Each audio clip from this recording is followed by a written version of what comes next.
Lauren, and I'm a homeschool mom of 4.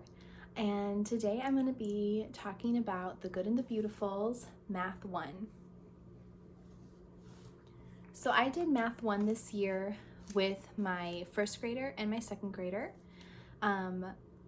Because my second grader was a little bit behind on math due to a previous curriculum that we used. So I ended up just combining and making it a little easier on myself and having them both do Math 1. We also took the placement test that's on the Good and the Beautiful's website, and that placed him in this level, which at first was a little discouraging that our previous curriculum didn't get him to where he needed to be in this curriculum, but it honestly worked out really great, and I couldn't be happier with the progress that they made this year. This year was a really good year in school. They really learned a lot and just showed great improvement from the beginning of the school year to like just a couple days ago when they had their final assessment. So, like I said, this is just going to be my review on The Good and the Beautiful Math 1. So the first thing, obviously, has your outside covers. I do not like this little spiral. It falls apart very easily, but I think that they've kind of seen that in a lot of their books, and they're starting to kind of make those changes to just be completely bound on the side. So that's really great. So front few pages, just going to have your table of contents laying out all of your lessons. It is 120 lessons. I would say sometimes less than that. The assessments are done usually in 2 to 3 lessons. My kids did not. They only took 1 lesson to do the assessments. So depending on the age of your student, if you have slightly towards the older side, it probably will only take them 1. And if they are slightly younger, then it might take them a couple so they're not overwhelmed. And there's always usually like some reviews before those assessments as well. And you can choose to do those or not. For the most part, as long as they understood the subject material, I kind of usually skipped those. And then you have your hundreds chart, little resource that kids can go back into. Teaches you exactly how to use the book. Very, very user-friendly. And this is a spiral curriculum, and it is not a mastery program, which I loved. We came from Master Books, which is a mastery program, and it just did not work for my kids. So I really found that the spiral method works best for them. They were able to constantly review things that they were learning, and it wasn't, you didn't get 10 lessons ahead and then have to remember something you learned 10 lessons ago. It was, we do it, we review it, we review it, we review it, might skip a few lessons, review it again, but it was never boring or too repetitive. Each unit, I believe, 4 units in this? 3 units. So there's 3 units in this Math 1. Each unit has a little explanation of what the unit is about, what you're going to be covering, a note to the teacher, and also any supplies that you need. Okay, so I'm going to go through one of the lessons. We'll just start with lesson 1, just to show you guys how user-friendly it is. So it starts with a small review of things that you can go over if your student is not comfortable with it. This is always optional. I usually chose to do it, but it is optional. And then everything in blue is to the teacher, and then everything in black you read to your students. You usually have your lesson, and then most of the time there's a game, and then a review sheet. So that was lesson 1, pretty simple. I'm gonna go ahead and just flip to about the middle so that you can see what it looks like when we get a little more complicated than just our right and our left. Okay, so here's a look at a lesson that's a little more complicated.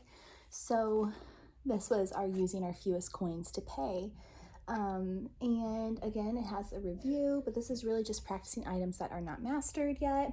And then it tells you to take out 3 quarters, 1 dime, 1 nickel, and 4 pennies from the math box. So this also comes with a math box.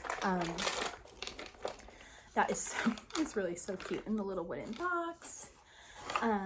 And came with the manipulatives that you need for the lessons.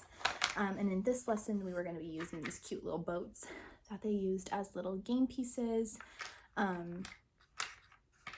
were just kind of multi-purpose, really. It also has, just go through a little view of the box here. So have like little clocks for our clockwork, had some money, little left and right dice, which we used in the first lesson when we were learning left and right, a regular die, and these little shapes that they could stick onto the back of their board. This is also a dry erase board, did not come with a marker. We had our own little set of these. So for this one, we needed the little boats, and it looks like you also needed the coins. So you would get out your boats and your coins, and first you would have your lesson all about the coins, and then you would take out your boats and you would play kind of like a little game here with those. So everything just worked really well together. It all kind of coordinated together, which was really nice. And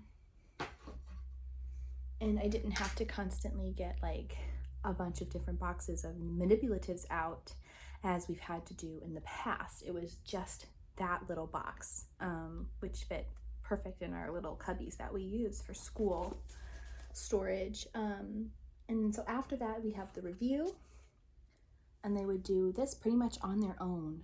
I would just have them read it, and maybe if they had a question, I would explain it, but most of the time they were pretty independent on this work. The assessments, I'll show you towards the back. This was our last one we just did. The course assessment, this was our final. Technically, like I said, it can be done in 2 lessons. We did it in 1. There's usually an oral assessment section where you will ask the child questions and they'll answer them. It might just be like counting by 2s, counting by 5s. And then the actual test part is done in 2 different parts. So they have under the purple, which will be the first section. And if they need help in that, it's not like they fail it, then they can have a little extra help and they can do the orange box down here for a little extra practice. So if you feel like your child is struggling in one of the areas that they're being tested on, they can always go down into this little orange box and do a little extra practice, which I think is really awesome. This one's my daughter's book. She's actually really, really good at math and did not need any extra practice on this stuff. She really understood all the concepts very well. I think that The Good and the Beautiful did a great job at teaching the first grade math concepts. Nothing was ever confusing for them. So as a teacher, it made that really nice that I didn't have to like read the math and then try to explain it in a way that they would understand. Everything was just so straightforward, and they put it in a way that made the kids understand the concepts. I think the games and activities really, really helped in that. And I also think the spiral method really, really helped in that as well, of reviewing those lessons that we did, a few weeks ago. We're reviewing all the time. I think it really, really helped. So really my only downside is this cover. It just literally just broke on me. The spiral bound is just not the greatest. And I know some people have like tips and tricks on like putting yarn through here or something. Another tip that I saw is just leave the book open. Just like when you're done, just leave it open for the next page. This was like these are like the cutest illustrations, honestly. Like, just see how precious these illustrations are. It was just, I love the color. I love how fun they kept it. Yeah, like I said, everything was easy to understand, easy to read, easy to teach. I would 100% recommend this curriculum to anyone that's looking for a first grade math. We plan on doing the second grade math pretty much as soon as it arrives. I ordered it last week, and I'm going to try to catch my son up a little bit. So he's going to do the second grade math through the summer. You know, just as like, I mean, it literally took us 10 minutes to do math. Like, it did not take a long time. This is not summer school by any means, but I am going to try to get him a little bit more ahead for next school year, so that I'm hoping that he can start third grade math by second semester of his third grade year. That way I just don't want him to be too far behind, which I know he's not. I know he's not, but I don't want him to feel like, oh, all my friends are, you know, learning about multiplication and I haven't learned that yet. So I don't want him to feel too far behind. So I am going to do it through the summer. I am not going to do that for my daughter. My daughter is not even 7 yet, so she'll be 7 next month. So I plan on starting her second grade math when she starts second grade. And they'll be in separate lessons, which is going to be a little more work for me. But I think in the long run, I think it will be better. It was easier to teach both lessons at the same time. But as if you have multiple children, you know that they can be very competitive. So if my daughter ever answered a question before my son did, he would get a little upset. So I think it will be a good thing for them to be doing their own separate lessons. Plus, I will have already taught some of the lessons for my daughter, so it will be easy for me. I think I am going to plan on just purchasing one math box, though, or I did place an order for just one math box for the second grade math. I just figured that the clock was really the only thing that they ever used at the same time, because most of the games we were playing at separate times. So I figured with this math, I'm not going to be teaching them math at the same time, because he'll be doing his third grade, or he'll be doing maybe later lessons in second grade, and she'll be doing the beginning lessons in second grade. So I'm always going to be doing math separate with them anyways, so I don't need two boxes. It worked out having them, when I was doing this, both having them their own box. Yeah, so like I said, I really liked it. I really liked the convenience of the whiteboard on this. We didn't use, I would say the only thing that we also didn't use really in this box too much were the shapes. In the lessons, usually in the review section of the lessons, they have the students make pictures with the shapes. So like make a boat, and it will show them which little shapes to use, and they just have to copy the picture. So we didn't do that a ton. There was usually like 2 or 3 make a picture boxes in the reviews, and I would just kind of have them do just one, maybe once a week, just because I didn't really feel like they needed to. They got it. They were really good at making the shapes. So that's my review for The Good and the Beautiful's Math 1. Like I said, highly recommend. Really no cons except for the spiral bound. So, which like I said, I think they're fixing that anyways. This course was around $50 for both things, and like probably $25, I think, for the book itself. The amazing thing is they actually offer this for free on their website, that you can download as a PDF. So you can print it yourself at home, or you can get it printed. I opted for the printed version from them because it ended up just being a little less expensive for me to get it printed and shipped from them than it was for me to have it printed at like the UPS store or Kinko's or something.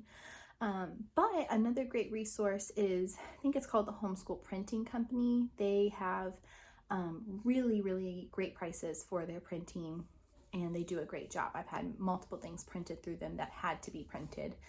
Like I said, it just ended up being a little cheaper for me to print or get it printed. So thank you so much for watching, guys.